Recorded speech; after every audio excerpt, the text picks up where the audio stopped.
All right, so our big project the last few weeks has been trying to get this new chicken run done. It's been kind of a continued work in progress for quite a while.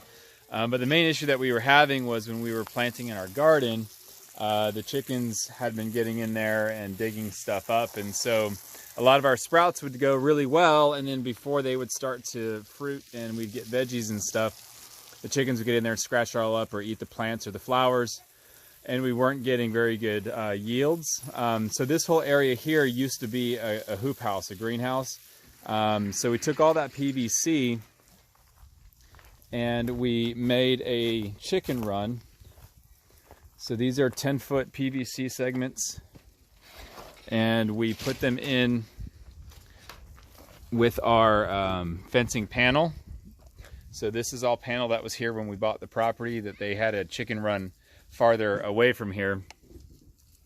And then we covered it all with some chicken wire that we had already purchased and hooked it to our side fence, which we had put this side fence up when we put the garden in, I think last year. So anyway, the whole thing is about, what was it, 30 feet long, Jen? I don't remember. Yeah, so I think the whole run is about 30 feet long, and it's about 8-9 feet wide. Again, these are 10-foot PVC segments. We have a little bit of an arc to it.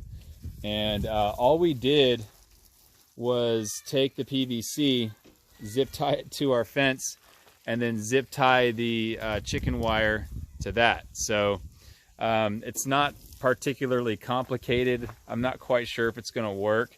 But kind of the neat part about this whole project was how we plan on getting the chickens in here. So the chicken run is attached to our chicken coop, and that chicken coop is pretty big.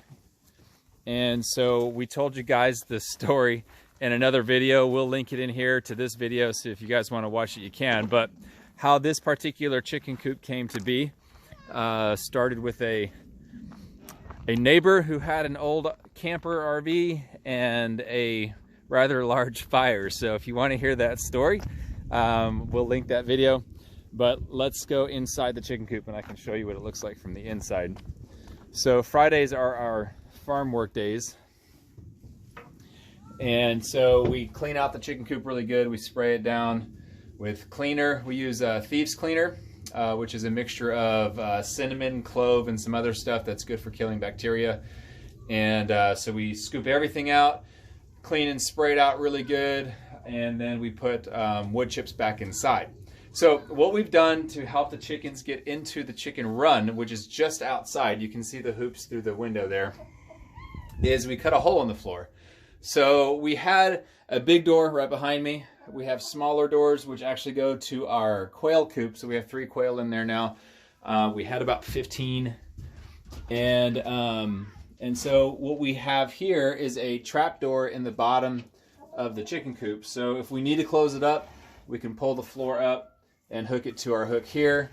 Otherwise, it'll pretty much stay open most of the time, and they can go in and out into the chicken run pretty much whenever they want. So they won't be full free range like we had done before, but it will allow us to throw all of our food scraps in there, so they have really good, healthy, fresh vegetables and things that they can eat, which they like. And we can also throw greens and other kind of stuff in there from around the yard as we pull it out. So hopefully, what we're really hoping is that it'll keep them out of the garden. It'll provide them enough stuff to eat.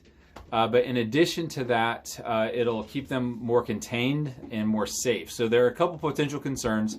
One of those concerns is the way that we set up the chicken run is the chickens can go underneath the RV. So one of our main concerns is that they'll start laying eggs under the RV, and then it'll be really hard to get the eggs. So we do have the nesting boxes, which they do already use. So we're just hoping they'll kind of stick with their normal routine, and then they can go in and out freely whenever they want. So that whole area out there is fenced in, so it should keep out predators.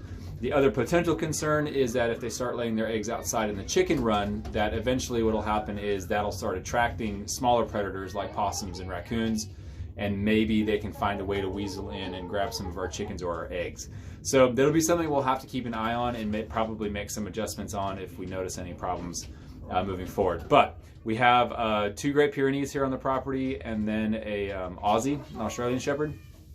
And they've been really good about keeping all the predators away from our animals in the past 6 years that we've been here. So we're pretty confident that that'll work out just fine. But now the construction part of this is done, and so we have our fancy trap door for our chickens, and hopefully as we get them all back in here this afternoon, because they're all free ranging right now, we'll put up a video so you guys can see how it looks once the chickens are in there, and maybe they'll use the hole. I don't know. We'll have to see how that goes. The other issue is, since the hole is in the floor, that they will probably push some of those pine shavings out underneath the RV, which isn't a big deal. But we'll have to see how much loss we get every week if they push that stuff out through the hole. So we have a similar situation over here where our waterer is. So that's hooked up to the blue tank outside with some tabs on the inside through a PVC pipe that they can get water through. But I put a metal grate down there so it wouldn't rot through the wooden floor. But the issue is they kick a lot of the pine shavings out. So you can see we put a 2x4 wall right there, and it does help a little bit, but it's not perfect. But that gap is much bigger. This one's only a foot by about 36 inches, so about a foot by, actually the hole itself is only 2 feet, so it's a foot by 2 feet. And we'll see how that goes over the next few weeks. So that'll be one of our experiences as we go. So anyway, that's our big project for the last few weeks. Again, if you want to see that extra video, go to our YouTube channel, and you can find the other video about our major fire that we had here a couple years ago. That's it. See you guys later.